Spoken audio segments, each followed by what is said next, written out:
Hello, everyone. Welcome back to Thinkings, episode number 7. Today's episode is titled Thinkkings Beyond. And we will be going over some philosophical and very deep questions. And by the way, we asked ChatGPT to give us some questions. These are questions from ChatGPT. They were generated by ChatGPT based off of what we thought to put in there. What did we ask ChatGPT? Okay, the first question was... Wait. It's not a question. Go back. Wait, what did we say originally? Originally was... we just told it to give us like philosophical questions. Yeah, like philosophical some things that are not usually talked about. Yes. So we're going to go through them pretty quickly. Yep. We're going to go through a lot of these questions. Speed answering. Yep. And this will be an extra long episode, by the way. So stay with us. Bear with us, I mean. So the first question is related to the ethics of unintended creation. So the question is, are we morally responsible for entities or systems we create by accident, like emergent AI consciousness? That's interesting. Deep question. Okay, are these the ones that we haven't seen yet? Yeah, these are the ones we haven't seen yet. Yes. We just before this, we asked ChatGPT to give us questions. We looked over some of them, but then we asked it again. These ones are ones we haven't looked at yet. Yeah. Okay, so are we morally responsible for things that we create by accident? Yeah. But okay, so I think yes. In a way. Because imagine this, right? We created the atomic bomb. Yes. But that was not an accident, though. We created the atomic bomb. That was an accident. But the after effects, we didn't completely know what might have happened afterwards. Yeah. And so is that our fault? So I guess the aftermath was our not conscious of it fully, though, because I feel like Oppenheimer kind of knew that this is pretty bad, but that was after he created really bad. it. Yeah. And then also think about it this way. Imagine we can imagine the possibilities and risks of creating something like AI consciousness. We can talk. That's something that people talk about, and it's something that if it became a bad thing, it would become really bad. Yes. We should be responsible for taking care of it because it's something that can possibly be a risk in the future and something that we are actually aware of. Yeah.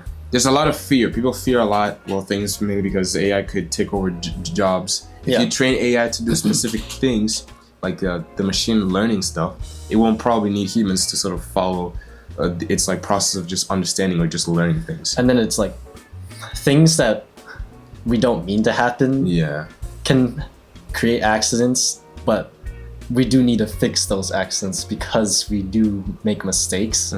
It's the same as imagine creating actually a new disease on accident. That's something you need to fix now. Otherwise everyone will die or become extremely sick and damage everyone's immune systems. Let's go to question number 2. The philosophy of invisible decisions. So I feel like this one kind of goes back to the first question, but let's see. How do seemingly insignificant choices like daily habits shape our identity and moral character over time? So our routine. How does our routine play a part in our creating identity? In our identity, well, it plays a big part, I think, because of course habits tend to build up certain things over time. Make a lot. Who we are. If I don't get good sleep every night, especially certain routines actually have a lot of routines have a direct impact on your health. And so your health can influence who you are because of how you react to different things. So I know if I didn't get enough sleep, if I didn't think sleep was important, I would definitely be a different person mentally. Yeah, sleep is very important. Yeah. I mean, also, if you are trying to, I don't know, if you go to the gym or something like that, and let's say you're not putting in your time, you might not achieve the results you want. So in a certain way, your habits are definitely play an important role in what your end goals are. So let's talk about like the really small things, like things that are like routine, but we don't notice them as much. So things like pushing a door open. Pushing a door open or slamming a door unintentionally every time you go through a door. You've probably done that a lot of times. Does that kind of action shape our identity? Yeah. I feel like I feel like part of our identity comes from how other people view us. And so some of the things that we don't intend to do, or a lot of the things that we don't have a self-awareness about, other people might notice. And a lot of, I know for sure, like smell. If someone doesn't smell good, like you're not gonna be able to smell yourself that much. No, but other people will. But there's also a question though. You might be used to your own smell. I know. But other people, when they see it, they're like, dude, take a shower. That might not be part of like your personal identity, but your identity in terms of within groups of like people. Habits, people would know you as the stinky person. So let's move on to the philosophical question number 3, the paradox of selfless legacy. So can a truly selfless act involve trying to leave no trace or legacy behind? What? Wow. Wait, can a truly selfless act involve trying to leave no trace? What does this mean? So so this says something. So White's novel contrasts traditional views on altruism with the idea of leaving no impact at all. So like, is this technically saying that if you do not like, okay, let's say that you're trying to be a hero. Will no one remember you if you're trying, like, let's say you did an act for the whole entire human race, and let's say that this act saved everyone, but they did not know who you were. I think that's what this is kind of saying. Can it involve trying to leave no trace? I think it can. It could, yeah. Because selfless gestures you are not trying to get anything out of it. No. And other people might just take for granted that action. So like you could legit just, you could give someone extra or like donate money and no one really notices it because it's within a whole pile of other people's donated money. At the same I mean, there's time. also a thing, if you donate money, you might be an anonymous donor too, and no one will know it was you. I mean, I don't know. I think maybe some people will try to do that because they might not want attention, or they don't want to. They might not want people to see them as a person that, oh, they're doing this because they want to be seen as a good person. And that's what the act of maybe self. The weird thing about the legacy part of this question is like, if someone does something good, will it inspire other people to do the same thing? I feel like it's weird sometimes to think about if someone did something good for someone, and it wasn't, like that act will not happen again. That's like a weird part of the question. That's like. What do you mean legacy? I mean, if we see as like just what you reference of like people, if they are inspired by the act that someone did, sometimes I guess if people get inspired, they might not leave the same legacy as the other person probably wanted to leave. But again, that other person is not known by others, so you will probably leave no trace or like legacy behind anyway, because the people might not know that it was originally you who came up with this act.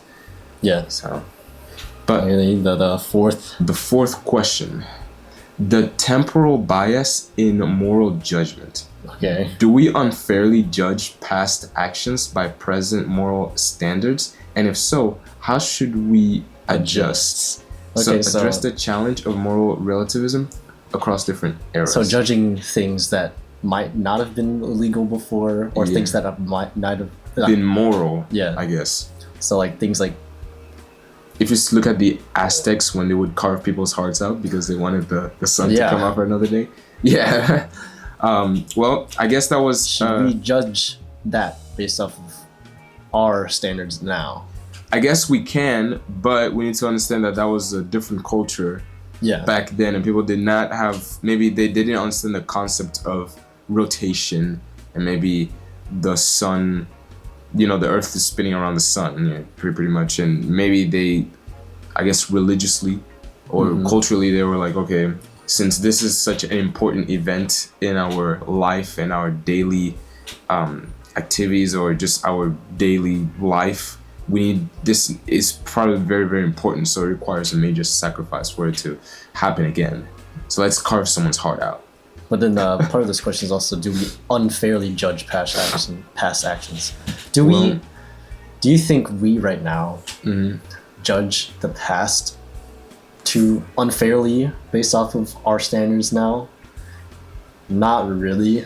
I don't see us trying to like look at the past and be like, oh my god, everything is wrong about. It was just a different view. I feel like I think we have like a pretty good. We navigate our views pretty well around the past in comparison to the present. Yeah. I don't think we unfairly judge unless we're trying to push our view too much. I mean, also, some people might be a little bit traditional or conservative in terms of what they like believe. So maybe the past can relate more to them than what the present does. So let's come back to what you said about pushing your views on others. Number 5. The ontology of almost real world. Almost real? Almost real. Are virtual realities or simulated environments less real than the physical world? Oh, this brings back to the point that we talked about in The Matrix. When we're talking about the Matrix and like a simulated world. That was for like episode. Yeah. And that's interesting. It's like, it brings it back. The question is that if we lived in a simulated world and it's so close to being the real same world as the real world, would it even matter? And I don't think it matters that much, because we're basically living in kind of like the same scenario, just within different container, basically. Yeah. I mean, imagine, this is a thing I remember speaking about in that episode. Imagine if you wake up from the simulated world, but then what if that world is also simulated? What if the people that created the world know that you're going to eventually escape? So they pretty much... Okay, take the Matrix for example. They simulated a world where you are going to like escape, anyways, the fictional world that they trap you in, and then eventually you're gonna find yourself a way to be free from all of this. But eventually humans are going to have the same idea of using AI again, and then you're gonna go back to the world. It means it's a constant loop, because people are just kind of like that. It's the same thing when we watched Attack on Titans, and then everything that Eren saw happened. So for those of you who don't know, Attack on Titan is an anime about titans pretty much eating humans, but it's like a very, very deep show that goes into a lot of other things related to society and discrimination and just a bunch of very, very human experience kind of things. So it's a very interesting show, but in one of the episodes, it does get into sort of, or like at least the like last episode, spoiler alerts, it gets into like the fact that humans are going to make the same mistakes, even though to like a point they might change their views, or I guess things might be a lot of things might be at like stake, and so it's going to go down in a way, but then it's going to go back up, and it's sort of a fluctuation between the past and the present that, sort of like what we see in our day and age. It seems like certain things are meant to be repeated. So Number 6. The ethics of borrowed time. Borrowed time. Okay. If technology allows us to extend life artificially, do we owe society or future generations anything for that extra time? Let's see. It's like asking, well, do we owe society or future generations anything for that extra time? Well, I guess so.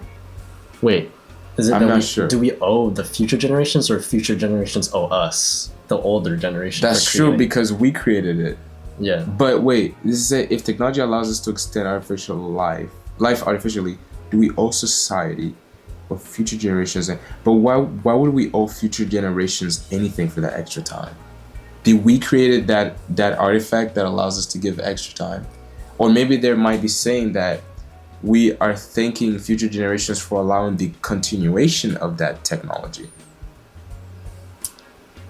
That would be a really weird question. Thought of, I don't know. I don't know this one. I'm gonna take it more in like society. Does the future generation owe anything to the past? Yeah. And I'd be like, not really. No, because it's technology. We don't owe anything to like the past other than like recognition. Like, you made this. Thank you for making this. Yeah. But it's like Thomas Edison doesn't want. I mean, he wants people to acknowledge the fact that he made it, but we don't owe him anything because we all used candles. Yeah. We figured it out. And it was his. It's like, I don't owe you for creating an idea that you made up.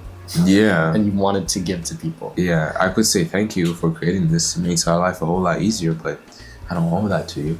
It's like they're donating an idea. Yeah. Except the people have to pay for an actual thing.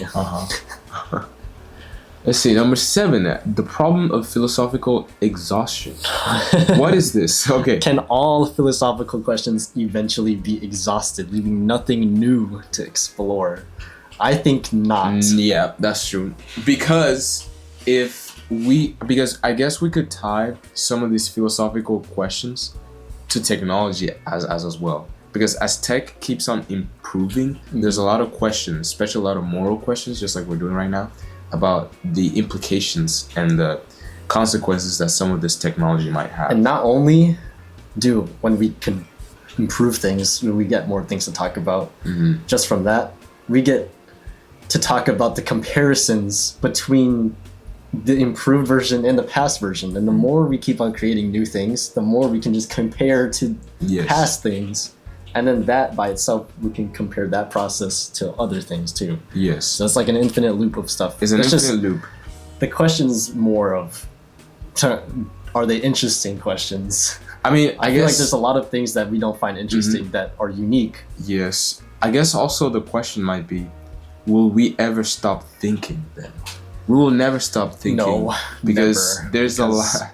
We will never know We'll never know everything. We'll never know anything, or we will never know everything at a certain given time either. Yes. Because like I don't know everything about history, math, art. Exactly. So and I'll always have questions about that. Yes, and I mean, let's say that people forget their history too. Then you have to relearn. You have to relearn all that stuff, and we will always have questions. The future generation doesn't spawn with knowledge of what happened in the past. Exactly, and they also don't just spawn in like a void. There's definitely some gaps. That brings in the idea of like lost knowledge. Yes, lost knowledge. We don't know what we have lost. Because we don't know everything. Yeah. And some things are just lost. There's some things that we have figured out, but we stopped or we've lost that knowledge, so we don't know anymore. And so there's always like an immense amount of things that we could talk about. All right. And by the time if there's a limit, I don't think we'll ever reach that limit. It's true. Yeah.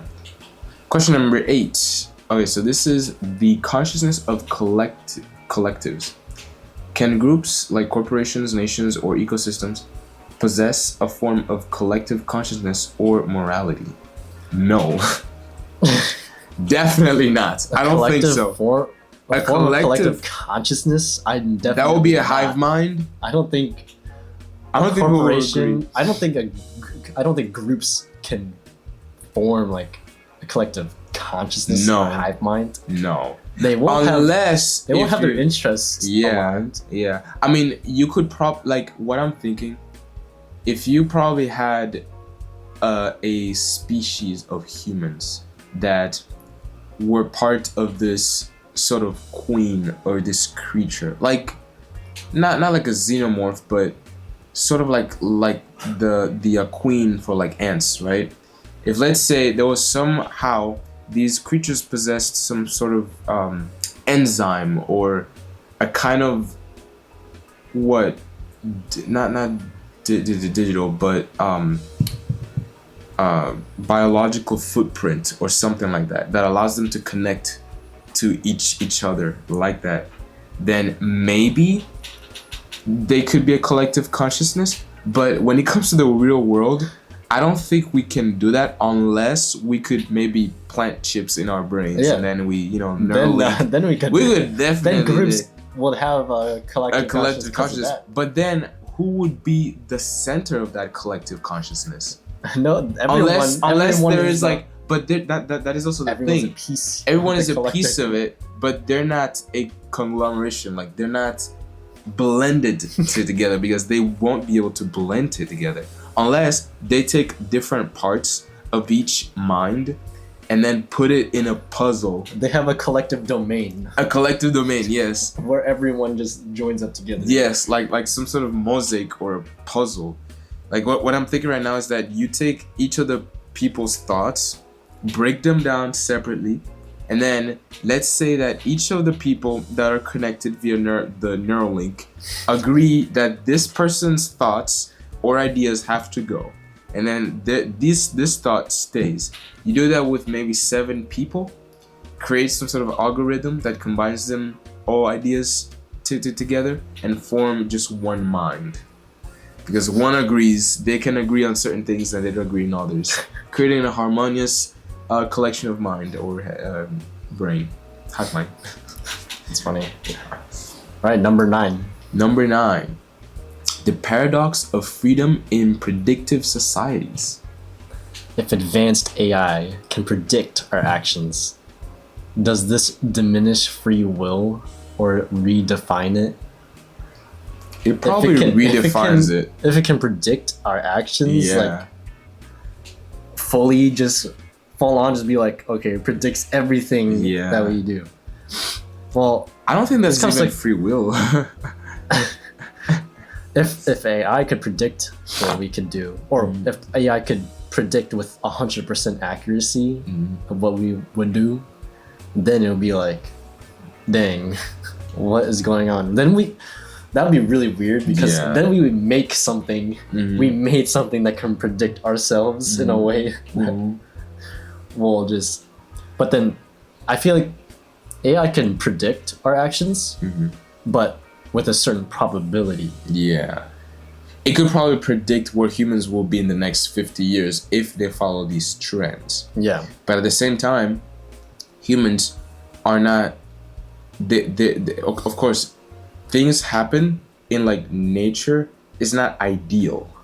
You know, like if you have the ideal gases. Yeah. Gases don't behave ideally in nature. They behave in random patterns. So even if AI could predict something with like a specific interval, it could not predict that much for the next 50 years. Because also, what did humans say that we're going to have by 2000 and whatever? Flying cars and whatever. We haven't even had that. We have Skibbity and brain rot, and we have hoverboards. But they're on wheels. Yeah, look at that. I mean, there's also the ones that use liquid nitrogen, I believe.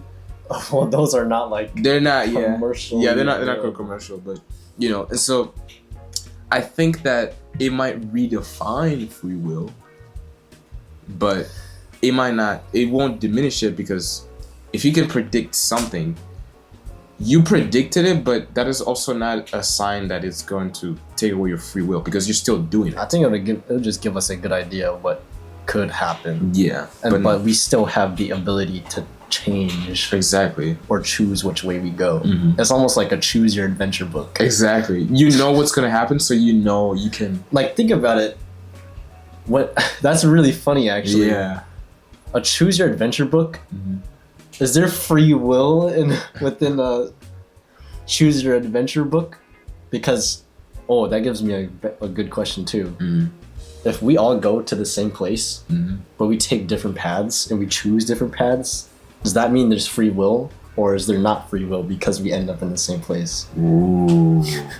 Write that down. I'm not gonna write that down. We can talk about it right now. Yeah. That's actually pretty interesting though.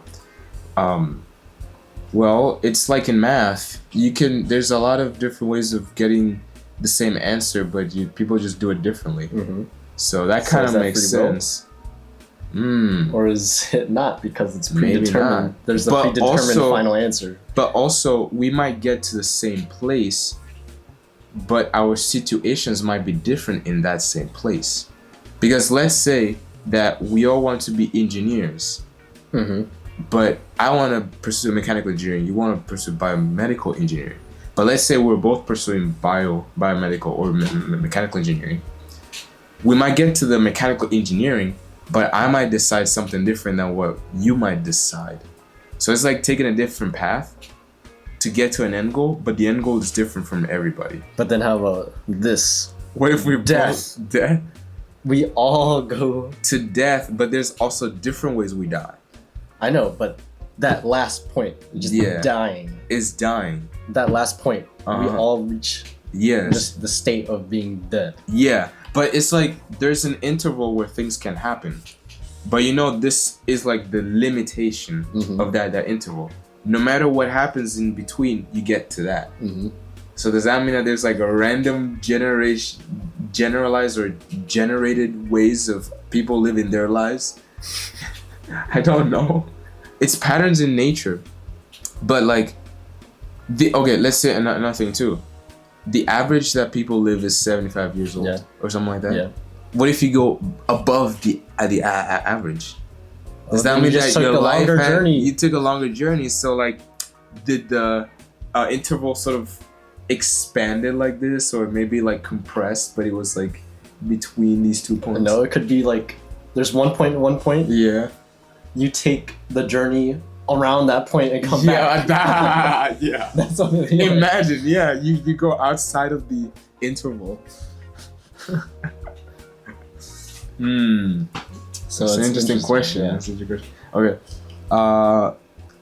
The unlived lives within us. It's similar to what we talked about. Do the alternate paths we didn't take in life shape who we are just as much as the ones we did choose? I don't think so. Because the way that we take shape to who we are now is unique to who we are right now. Yeah. Like, we shape ourselves into something. That something is not the same as if you took a different path and shaped yourself this way. Yeah. Right? So... Not really.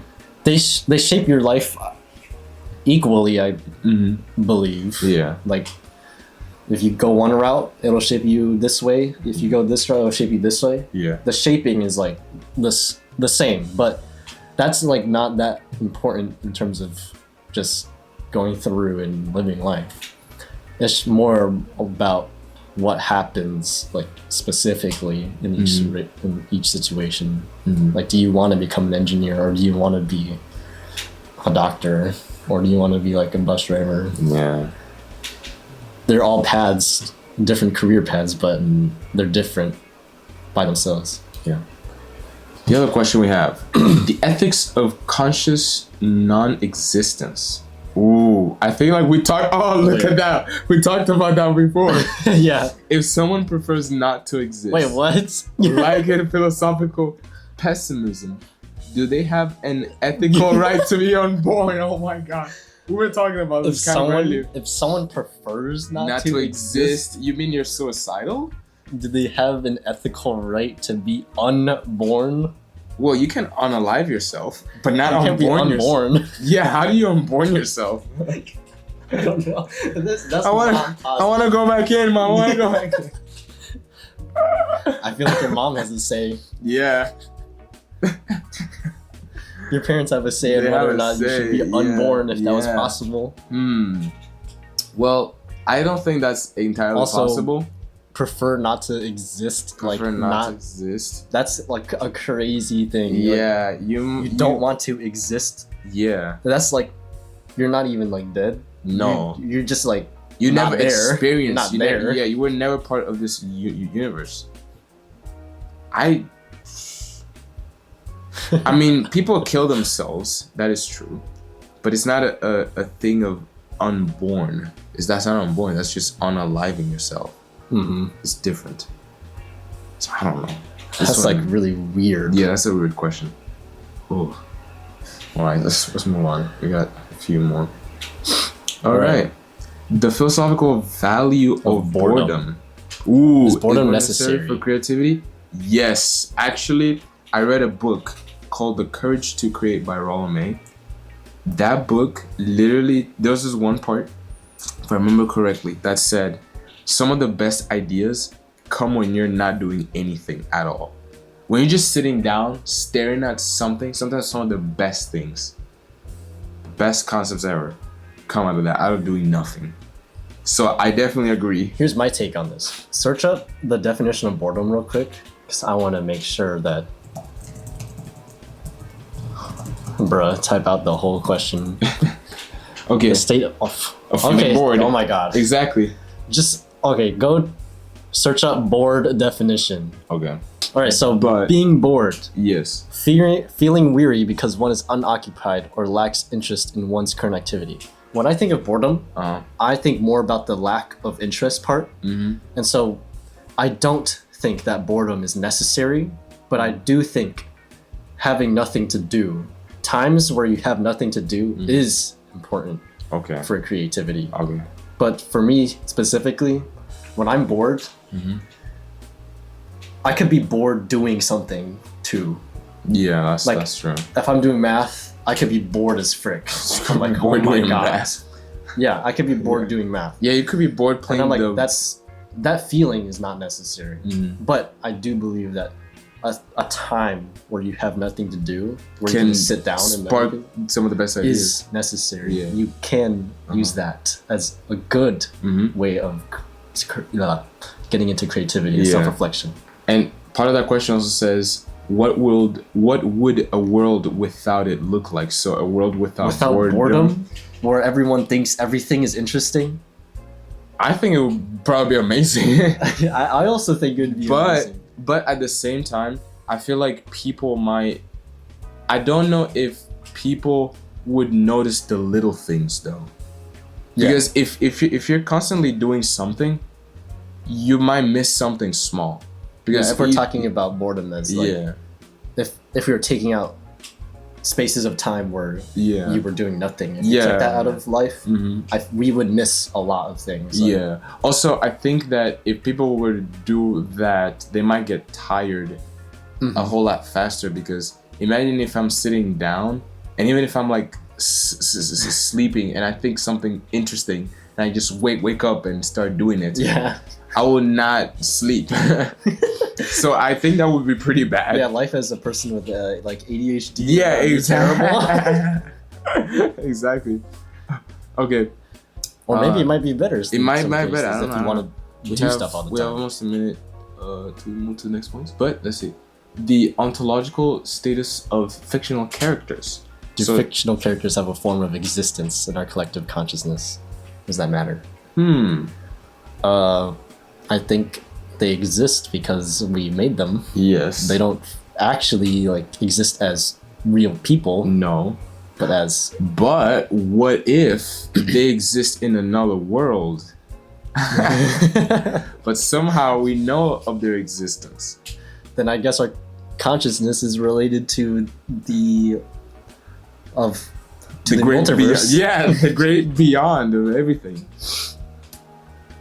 The moral. Okay, let's go. Okay, let's finish. Yeah, let's finish with these questions. The moral implications. The moral implications of artificial pain. That's really bad. If we gave AI, like if we were to give robots, machines pain. Oh, dude. I think that is next level human. That's next level evil. Yeah, that's very evil. If we give machines the ability to feel pain, that means we want them to be able to feel pain. Yes. Does that mean that we probably want them to be human? Because one of the things about being human is feeling pain. But is that talking about like physical pain or mental, like being heart? You know what'd be funny? Broken? Well, not funny, but like you know what'd be crazy? If we gave them pain as a deterrent for them trying to be better than humans. That is crazy. That would be very evil. Like we start shooting them.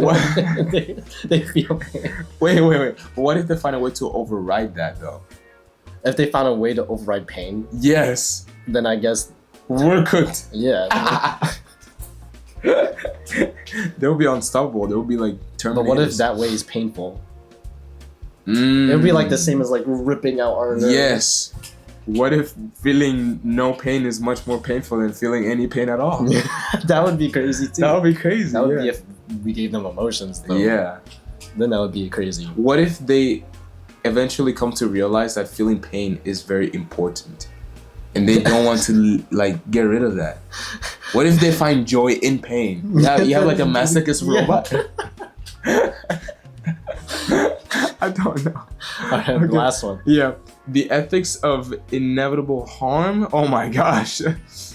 Are we morally responsible for harm that is unavoidable, like participating in an imperfect economic system? Harm that is unavoidable. Are we morally responsible for? I think is inevitable.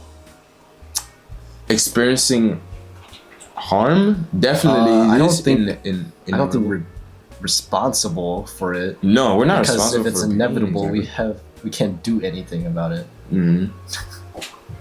I mean, but does that sometimes could mean that we can't do anything about it, but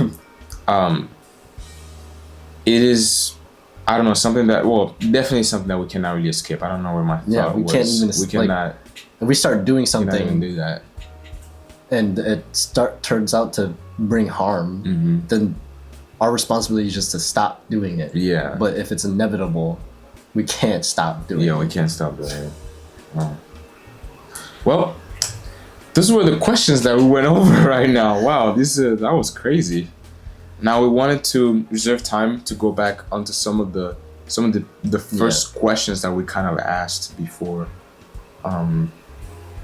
These are things that we were looking at before we started this episode, and so we are gonna go. I'd say pick one question. Okay.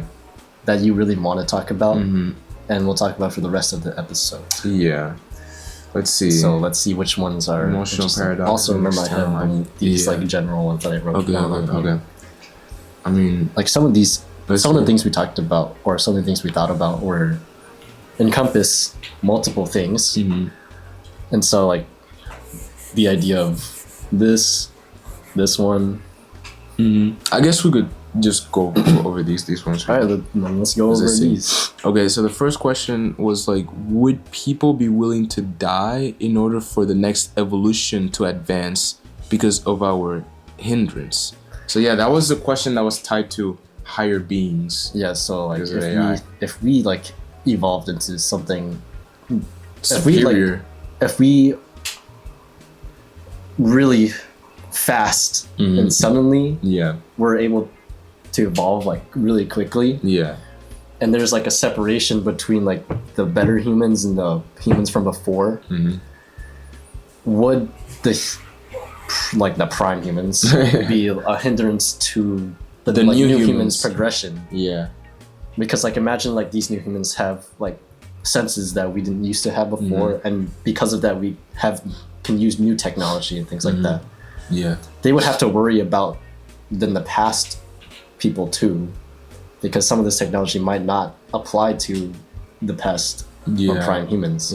I mean, it also sort of tied into the thought of evolution, right? Because I was mainly thinking about, you know, like the theory of evolution, how we came up from like apes and all that, and how we like evolved to be like humans, and there were all the different groups of humans, right? And so it kind of made me think of how is it that humans put apes in like cages and in, you know, in places that to us they're not right, because we see an ape as sort of an inferior being, at least in terms of intellect, because apes are pretty strong, like physically strong. And so there's the thing with like evolution, one thing is sort of better than the other. And we were thinking of Planet of the Apes, because the apes in Planet of the Apes have both the mind and the body. So they're pretty much way better than humans. You know, then what happens to the humans? What happens to the humans? Yeah, so is it just because something is inferior intellectually, I guess, does it not have any value? Because we're talking about something that existed before. It's like should we then honor our elders because they're older and they came before? Well, we take care of people. We take care of people, so does that mean no longer like actively and funcking within, society, like our workforces and everything. We still take care of them. But that doesn't make them inferior because they still have value. And if they don't have like immediate value, they're still a like an account of the past. So it's something that people can go to just learn from the past, which I think is very important, because learning about the past is an important thing to just learning how to not make the same mistakes in the future, pretty much. So I think that the higher beings should not get rid of the lower beings. Imagine if like Neanderthals still existed like right now, like I'm like as if they from like way in the past. What if those Neanderthals existed now? How would we even integrate them into our society? When they can't probably not speak correctly, but we might be able to modify them genetically. Oh my god, that would raise so much ethical concerns. Yeah, but it's like we're experimenting on Neanderthals, but like what if that was the only way for them to be integrated in society? Well, that would be crazy. Because then for like us, then they would have to experiment with us so we can be integrated in society as well. But what if we had the choice of what exactly we want for them to integrate in us? So maybe the Neanderthal probably wants to have the mind of an 18-year-old, but he wants to still retain its like physical. It probably doesn't want its whole like frontal what's it called? I don't know. The front part of your like brain, the frontal lobe? Prefrontal cortex. Yeah, the prefrontal cortex fully developed. Maybe they don't want to be 30. Maybe they want to be 18 for the rest of their lives and be strong. So what if the older humans just want to be who they are, and they just want to live a normal life? They probably don't want to be enhanced, or maybe want to have the ability to fly or survive in the vacuum of like space or something. So different questions. Anyways, let's quickly move to maybe other stuff. I wrote non-experiences. That had to be tied of like not being born. Maybe potential beings. No, definitely it was written down somewhere. Wait, I think it's further down. Look. So non-experiences, just stuff that unchosen identities, just right there. So there's like the existential value of unfulfilled potential. Yeah. Yes, this one was about something. So does having potential, even if never realized, give life meaning or worth? So this one was like, okay, having potential definitely I think gives it some kind of meaning and worth, but I do not think it would give it the same meaning or worth as something that's already in that fulfilled that potential. Like because we were talking about like, if let's say you had the capacity to have a job, you have the potential to have that job, but does that doesn't mean that you don't have any value because you don't have that potential. You can't fulfill that potential, because at the end, the way society goes, we invest in potential, right? If for things to be great or for us to advance in certain things, we don't invest in the end goal because the end goal isn't there yet. So I think potential is very important. This is the one that the philosophy of non-experience goes to non-experiences. Things that. So the question is, what can we say about experiences that can never be had? Like seeing an impossible color. So things that we literally cannot perceive or anything. That's when we were tying into an alien civilization that can see physics. Yeah, like, what if legit an alien could see gravity, and we need math? Like, our tool to see gravity is math. Yeah. But there's a lot of calculations and everything, and we don't even know what gravity totally is. But what if there's like an alien species that could see gravity? They'd be more in tune and be able to probably observe it and create better technology based off of their own senses. Their like senses in comparison to ours, where we can only just physically touch things and physically observe things. And so it's kind of like, imagine being able to see like seeing colors. You hear colors and you. What if you could see like gamma rays? Yeah.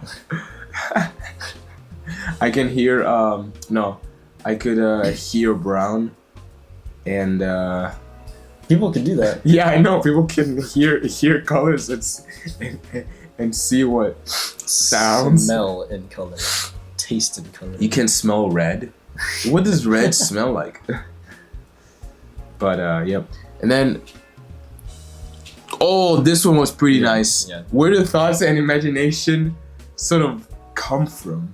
Like where when we think of something, or when we create a thought or imagine something, like I imagine an apple in my hand, and what location does that go? Where's that piece of? It's like in my head. Yeah, but where in my head does that be stored? Yeah, because if like it's not physical. Yes, but the thing is that if you thought of like a large space, it's true that the human mind cannot fully comprehend that or fully, think of like let's say you think of the whole universe. We can't comprehend that. But going back to think of the apple, we can picture an apple, or we can picture something in our mind, but then we can forget what that thing was. It's like the human brain has a specific capacity to process these images. So then the question is the human mind part of a server that is connected to all other human minds? Yeah. And all of our thoughts and imagination just go to that server because our brains have the space, the terabytes of to like. We definitely have more than terabytes. Yeah, we have a lot of space in our minds. The weird thing is, we have a lot of different ways of imagining things. Yeah. Like, I can imagine an apple in my head. Yeah. Just mental imagery. I can imagine an apple like in my hand. Yeah. So that's like already two different kinds of like imagination. I can project a mental image and imagine something in my hand. I can imagine something in my brain. I can imagine the taste, the smell. Imagine the taste. Because you know the taste too. And then I can imagine sounds. The sounds of the apple. Even though like there's no sounds going on. Yeah. So it's like with our imagination is propelled by something in our brain. And our subconscious also is another world of what in the heck is going on. Yeah, where does all those thoughts come from? There was I remember a TikTok video I saw where someone said, what if when people fall asleep is like a break from the servers being used? Because what if other people are connected to the server and then they need to take a break so other people can use them? Which then ties to the idea of us being in a simulation, because you have to run a lot of energy, a lot of power, and a lot of space to run everything all at once. So if I think about imagination again, like the way our imagination is super flexible. Like, again, I can imagine an apple. I can imagine an apple this size and shrink it down so that it's like floating above my hand. Yeah. And what mechanics in my brain allow me to imagine an apple and shrink it down here and then move it like over here? Yeah, exactly. It's like I'm playing the Jarvis, I have Jarvis right here. Yeah, Jarvis is like there's an apple right here. Put it right and there. I'm like, Yeah. So yeah. But yeah, those were pretty much our questions. We wanted to talk about the future of our podcast. So this is a little of a non-conventional, non-traditional way of conducting our podcast compared to our last ones. Yeah. This is because there's some things that some obstacles that we have to overcome in the future, and also new things like guests. Yeah, guests. We will probably be starting very soon. Yeah. I don't know who yet. Yeah, we don't know who yet. We need to. We're still thinking about that. Yeah. We also might film or like record this in different places too, because that was like another one of our goals. The next week's episode is probably going to be filmed with both of us in 2 separate locations. Yes. Like he's going to be talking by himself. Yeah. I'm going to be talking by myself, and we're going to somehow combine the footage together to create the episode for next week. Mm-hmm. And then also this episode's longer, and it's because we can use some of the extra time that we're getting from taking off the footage from the next episode we're going to make, because the next episode we're going to make is only going to be 20 minutes. Yeah. And let's see. And also, I mean, as you guys can probably notice from this episode and the last episodes, we used this table, and that's because we want to be more. We want to interact more with our audience, especially those who are watching our videos, because we thought it would be pretty cool, because it also allows us to gesture a little bit more, express some ideas better, and yeah. It's that. So we can conclude the video. Yeah. And so what did we talk about? There's a lot of things. We went from existentialism sort of ideas to morality to ethics to AI. We talked about AI a lot. Future, the future of the potential of stuff. We talked about what we do. Yeah, what we do. What we don't do. What the consequences are. What part of our brain allows us to think about some of these imaginary, like, concepts or things like that. And so these are definitely things to think about. I mean, if you guys are listening or watching, just drop any of these philosophical questions, because maybe some of you guys out there have very deep questions that we can't come up with everything by ourselves. No. One of the things we talked about is whether or not philosophy can be exhausted. Yeah. Well, and you guys also see for this episode we used ChatGPT for prompts, because we're kind of out of ideas. At least out of in terms of what to do right now, because we have some ideas for future episodes, but they have to kind of wait. Yeah. And we need to prepare a little bit better, do more research, because we really want to talk to you. So get excited for the upcoming episodes. Yeah. It's going to be good. So look for us on Spotify, watch, listen, YouTube, Buzzsprout, Apple Podcasts as well. Yeah. A lot of different things. Just search up Thinkkings. Yep. You could probably find out some stuff. Buzzsprout will give you a link to everywhere we are. Yep. And happy Thanksgiving to those. You guys are gonna go home, us who are college students, and others who are just spending quality time with your family. I hope you guys are having a good time. And and this was episode 7, Thinkkings Beyond. We went over a lot of philosophical questions, and we hope that we can talk about more philosophical questions in the future. All right. There's always a lot to think about, guys. That's Thinkkings. Let's go.